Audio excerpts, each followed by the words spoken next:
क्रीडांगणाने मला घडवलं, माझं शरीर घडवलं. टीम बिल्डिंग असते, टीम वर्क असते. कबड्डी सांघिक खेळ खेळलो, त्यामुळे टीम वर्क, टीम बिल्डिंग आणि टीम स्पिरिट ही संस्कार तिथे आली. व्याख्यानं असतील किंवा हा शिवशाहू फुले आंबेडकरांचा, महात्मा गांधीचा, गाडगे महाराजांचा, तुकडोजी महाराजांचा विचार हा मला खूप अपील झाला.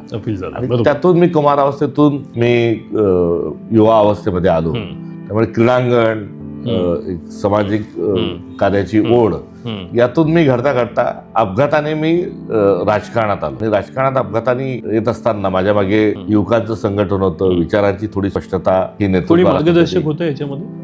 या सर्व प्रवासामध्ये अनेक मार्गदर्शक अर्थात आले. कधी एकलव्य म्हणून मला गुरु भेटले, तर कधी थेट माझं बोट धरून मला मार्गदर्शन करणारी यामध्ये मला गुरु भेटले. या सर्वांमधून मी जिल्हा परिषदेमध्ये उभा राहिलो आणि जिल्हा परिषदेमध्ये अवघड अशा मतदारसंघात उभा राहिलो. जाती दंगलीची पार्श्वभूमी होती. मात्र त्या परिस्थितीमध्ये मला सर्वांनी मिळून, सर्व जाती धर्माच्या लोकांनी मिळून मला कुठल्याही माझ्याजवळ आर्थिक पाठबळ नसताना किंबहुना माझा पहिल्या निवडणुकीचा निवडणूक खर्च 14,500 या निवडणूक खर्चात मी निवडून आलो. अरे बापरे. आणि मी थोडा हलका उमेदवार आहे, मतदारसंघ अवघड आहे. खूप त्यावेळेस लोक उभे राहिले. कोणी सिरियसली घेतलं नाही आपल्याला तेव्हा. सिरियसली घेतलं नाही. डिव्हायडेशन जास्ती झालं.